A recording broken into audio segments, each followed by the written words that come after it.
Good morning, Facebook friends. Helen Archontou here, CEO of the YWCA of Northern New Jersey. So happy to have some time with you today.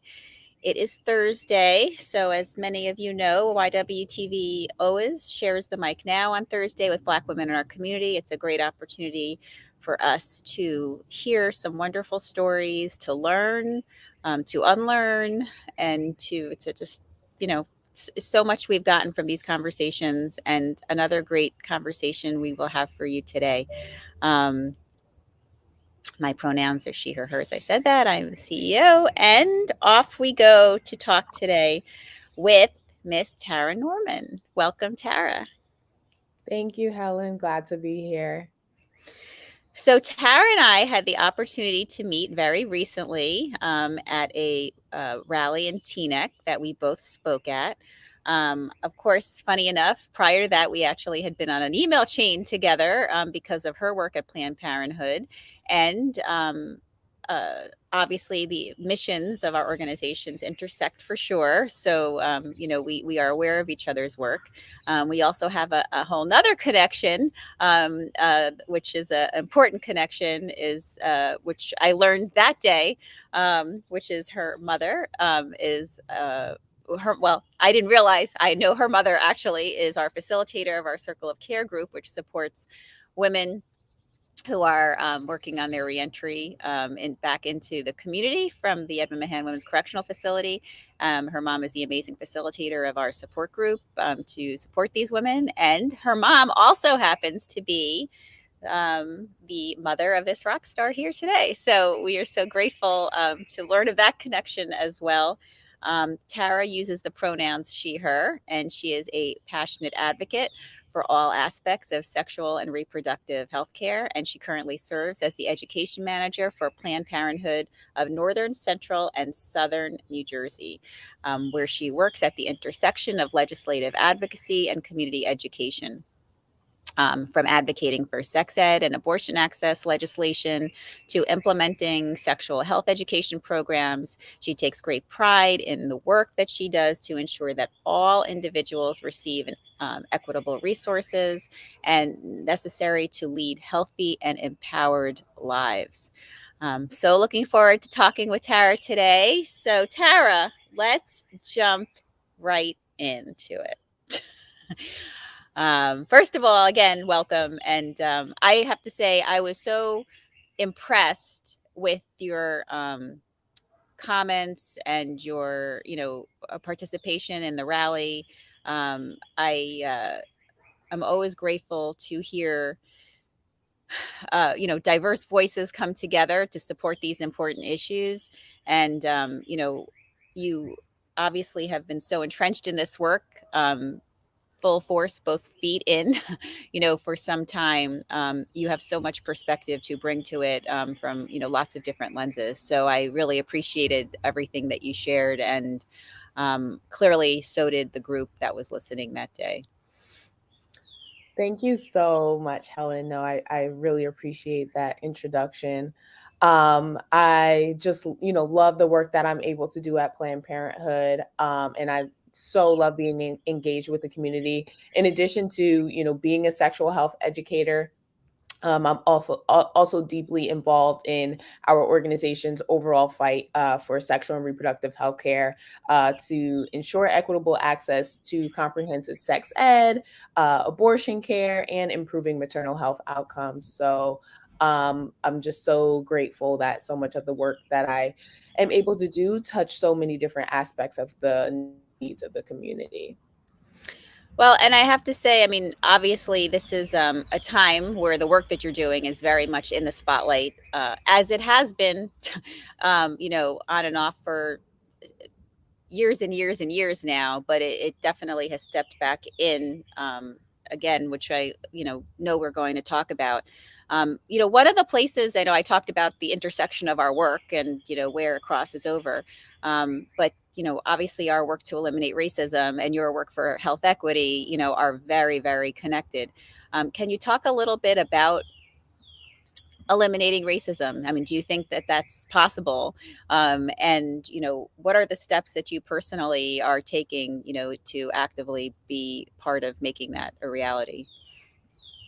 Yeah, it's a great question. It's an important question, and I think generally there are so many systems in place that continue to uphold racism, and we have to address the issue at multiple levels. Like, there's not just one answer. I think first off, like addressing racism begins with exactly what you all at the YWCA are doing. You know, calling it racism. It starts with having a lot of times uncomfortable conversations necessary to actually create change. And even though it starts with calling it racism, it can't end there in order for us to meaningfully create change. I think that the fight to end racism has to be reflective of the intersectional barriers that communities of color are faced with. And at Planned Parenthood, our fight to end racism includes the fight for improved maternal health outcomes and access to holistic and sexual and reproductive health care. Um, what's really important about this is that the right for access goes far beyond just reproductive rights. And that's one of the things that we talked greatly about at the rally in Teaneck. Mhm. And all of the other rallies that we're engaged in across the state. But it's really it's a call to ensure that access uh, is created for those who it actually has never existed for, and to ensure that a person's ability to receive healthcare is not determined by their race, by their income, by their zip code, by their immigration status, or by their insurance status. You know, now we're expecting the Supreme Court to overturn Roe v. Wade any day. And even more devastating than abortion rights being overturned is that for many people, for many families, and for many communities, these rights have never existed because rights without access are truly meaningless. The systemic barriers in place that block access to care within the healthcare system are racist. They're racist, and the Supreme Court decision will only further exacerbate the existing disparities. So we have to center the experiences of people who continue to not just be marginalized but actually dehumanized by the entire healthcare system, by the immigration system, by the education system, by the justice system, by lack of access to housing and food. Because unfortunately, for Black communities, the list goes on and on. These communities have become forced to fight to survive in a society that really is saying, you know, their rights, their families, their futures are less valuable than their white counterparts. Right. And I appreciate you spending some time, focusing on the detail of that, because I know people who look like me, whose experiences, growing up white in this society, do not necessarily understand those access issues, do not understand how different it is for someone who does not look like us, who's someone who, is a different skin color, someone who does, is born in another country and comes here, that they do not have access the same way that we do. And it's obviously, and as a woman, we should understand the devastation that someone would feel at not having the ability to get the medical care, get the resources, get the information to be able to help them make the right choices for themselves, for their bodies, for their families. It is absolutely devastating. It's scary. The repercussions of that, impact generations, in their families. So it's so important that we're having this conversation again today. But we really need to stop having this conversation and start taking action so that it stops for sure. Yeah, I think such a great point, Helen. And I think one thing that we can always center is that we all have the power to change the conversation. You know, if this is the first time that your rights have felt, you know, egregiously violated by government in this way, you know, in this conversation about what's happening with the Supreme Court and Roe v. Wade, then challenge yourself to center the experiences of another community, of the Black community, Mhm. who this is not the first time for. So we have to take on that responsibility. Change the conversation with your friends, change it with your family, change it with your colleagues. But that's how we step up and take action. And it doesn't stop there. You continue taking action, but it starts with having the conversation and changing the conversation and centering the experiences of the communities who are most impacted and who have been impacted for a long, long period of time. For sure, for sure. So, you mentioned your work at Planned Parenthood and your obviously, core commitment to maternal health, and looking at that specifically in the lens of in our Black communities and in our non-white communities, and how it's really a crisis what's happening here in New Jersey, in that area. Could you talk a little bit about how we can ensure that all individuals receive equitable resources, and really maybe just, and although we have put the spotlight on this conversation for our in our organization, and obviously our first lady has taken this on as being an area of focus, so there, here in New Jersey we have been talking about it, but I'm sure there's someone who's hearing about it differently today for the first time, so I would, please share so that we can learn. Yeah, thank you so much for uplifting that. One of the core parts of eliminating racism and implicit bias is addressing the maternal health crisis. Devastatingly, the ability to have a safe pregnancy and healthy infant is not a guarantee for Black parents. Actually, on a national level, Black moms are dying at 3 to 4 times the rate of their white counterparts. And here in New Jersey, a Black mother is 7 times more likely than a white mother to die from maternity related complications. And a Black baby is over 3 times more likely than a white baby to die before his or her first birthday. So as long as racism is still an issue in this country, medical racism will be too. And we have to remember that the fight to end racial discrimination doesn't stop because we have a different president. There are Mhm. still many racists in positions of power, including doctors. And as a Black woman, it's terrifying to have to consider what this threat means for myself, for my community, for my family, and for my own future children. We have to be really, really loud about the fight to address the maternal mortality rate because these parents would be here today if not for racism. And just thinking about what that means for someone's family, for their community, for their loved ones, we have to take action. So we can start by standing with and believing in Black women and holding ourselves accountable and holding our friends accountable, and holding our communities accountable to do so as well. Standing with and believing in Black women. When we do that, we can then use our collective voices to demand that doctors, nurses, and all other medical professionals do the same. Um, at Planned Parenthood, we're making strides towards improving maternal health outcomes, particularly in collaboration with our maternal health partners, which I'm just so excited about. We're all so excited about. In fact, we actually recently developed a lesson plan series that is at the intersection of reproductive and Black maternal health, and it's called My Black Health is Beautiful.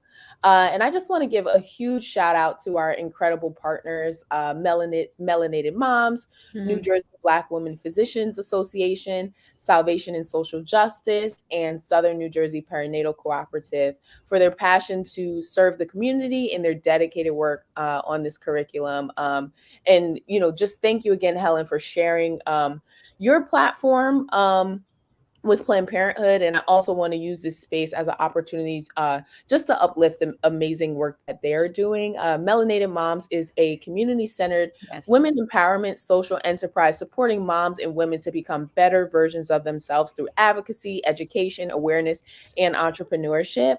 Yeah. Salvation and Social Justice seeks to liberate public policy theologically by modeling the hope and resiliency of Black faith, and envisioning and creating their own community led solutions to structurally racist society. New Jersey Black Women's Physicians Association is a nonprofit organization and network of Black women physicians dedicated to advocacy and the elimination of healthcare disparities within communities of color and other vulnerable populations. And Southern New Jersey Perinatal Cooperative improves the health of pregnant women, children, and families in South Jersey. So our partners are just amazing in their Mm. dedication to the community, and we've just been so fortunate, to work with them and be able to absorb the knowledge and the resources that they offer, to the community. So it's a fantastic partnership. The lesson plans include 4 individual lessons, actually, that each complement one another to empower the Black community throughout their full sexual and reproductive healthcare journey. And the lessons include holistic reproductive health, reproductive anatomy and physiology, intergenerational health, and self advocacy. So we're just really, really excited about what these resources mean for empowering the Black community. Well, I thank you for sharing that. And Jay and Melanated Moms are an old friend of the YW. We actually honored her at our Racial Justice Awards a few years ago. We've done programs, with her and specifically on this issue, as I shared. And, the other organizations as well are just, stellar in terms of the work that, everyone is doing. And together, what a powerhouse group, you all are. Not surprised that you put together this amazing opportunity for folks to embrace.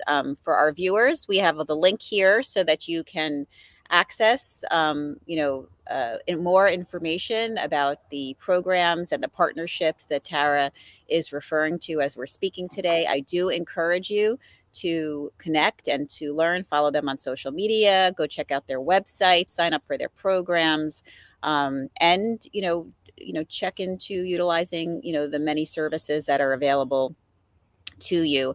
And as always, I always encourage everyone to think about volunteering and donating. All of our organizations can do the work that we do because of the community that rallies around us and steps up and steps in, to be able to support this work. And that's so important. So Um, please, Tara, that's and one last thing really important that I do want to uplift in the conversation around equity, and expanding abortion access. So, fighting for not just rights, but access, is that we're really excited that the New Jersey General Assembly recently introduced reproductive healthcare access legislation that seeks to expand access to reproductive healthcare services, including abortion. So, just for folks to check out, the bill number is A4350. And this legislation would eliminate many financial barriers to accessing care by expanding insurance coverage for abortion care, expanding care for uninsured and underinsured folks, and allowing abortions to be performed by physicians' assistants, certified nurse midwives, and certified midwives. Legislation like this is a meaningful part of the fight for not just rights, but for access. So we're really urging folks to call their legislators, tell them to support this bill, tell their peers about it, get engaged in our advocacy fights. In fact, there will be several rallies across the state of New Jersey once the Supreme Court decision is released. So please, please, please visit our website, ppactionnj.org, for more information on how you can get engaged in the fight. So we want to see folks come out, channel your frustration into advocacy. Yes, and so obviously we are, in support. I mean, New Jersey does happen to, because of our governor, legislature took on, saw this coming, and started to put some pieces in place. But all the pieces are, to protect New Jerseyans for sure. But one, all the pieces are not in place yet. This is a key part of it, and so we do encourage everyone to educate themselves on the issue and considering supporting it. And also, I want to say that obviously YWTV is launched out of our Northern New Jersey hub of the YWCA. Nationally, we have YWs all across the country. I know Planned Parenthood is all across the country as well.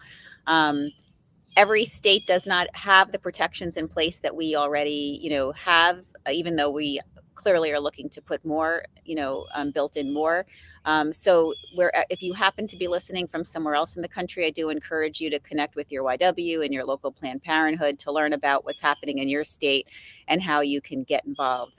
We know that the outcome of we're all um, anxiously awaiting the upcoming decision, and from there we'll mobilize as we need to, collectively across the country and locally in our states. But what we do know is the state you live in should not at all impact what you have access to, for Yeah. sure. Absolutely. Thank you, Helen. And thank you for uplifting that. Yes, while abortion rights are codified into New Jersey state law, that does not stop the fight for access. That is number one in this conversation. Rights do not equal access. And that's what we're fighting to expand and make equitable. So, we've covered so much already in this time that we've been together. I would be remiss in not asking you personally to talk a little bit about, your experience. I know we talked prior, so I know you're comfortable sharing that because, again, YWTV Share the Might Now platform is about um, having our guests share what they're comfortable sharing. This is your space and your platform. But, tell us a little bit. We've talked a lot about systemic racism in this very focused area, of a conversation to this so far today. Tell us a little bit about your personal journey and what you've seen, what you've experienced, and what you'd want others to know, especially those who look like me, to understand and our goal, obviously, with these conversations is to educate, to build bridges, to create understandings, to learn to respect differences, but embrace the places, that we should all, where we all cross over, for sure. But, again, the fight to support Black women is our fight as white women as well. We should be stepping up and stepping in. So, what would you want us to hear? No. I appreciate this question, Helen. Thank you. I think for me and for a lot of others, a lot of times, as a Black woman, thinking about how I've been impacted by systemic racism and implicit bias can feel difficult. Mhm. I believe, as a means of survival, society has almost conditioned many Black women to believe that we must ignore the reality of racism and implicit bias in order to succeed in a lot of ways. However, a system that invalidates our experiences and conveys that we're the problem is certainly biased. But I guess when I really challenge myself to go beyond the silence that I've adopted as a means of survival, it really brings me to reflect on my experiences as a student where I often felt faced with implicit bias. I I can appreciate now that the strong passion that I've developed for advocacy and for community education, it was not always encouraged along my journey. In fact, throughout my young adult education, it often got me in a lot of trouble. I was labeled as difficult, confrontational, loud, you name it. Actually, the term that I remember most is boisterous because it was on my report card and I was too young to know what it meant. Mm. So I looked it up, and it's like noisy, energetic, rowdy. And I was, all of those things sometimes, but it was because I was passionate and I questioned authority and I spoke up for others. And I always said something when things didn't feel right. However, there was no value placed on my voice or my experiences. And although, there were times where it did feel isolating, I always continue to feel inclined to speak up for myself and for others.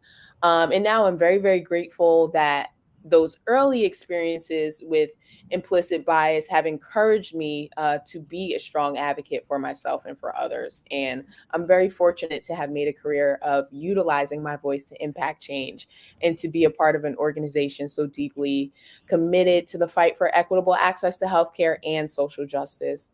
I think generally when I think about my work and the impact that I want to have in this movement, I think about the proverb that says, until the lion tells their side of the story, the tale of the hunt will always glorify the hunter. And I am just sincerely grateful to feel empowered to tell my story, and I'm dedicated to helping others tell theirs. And so I just want to thank you so much for the opportunity to share this platform and do exactly that.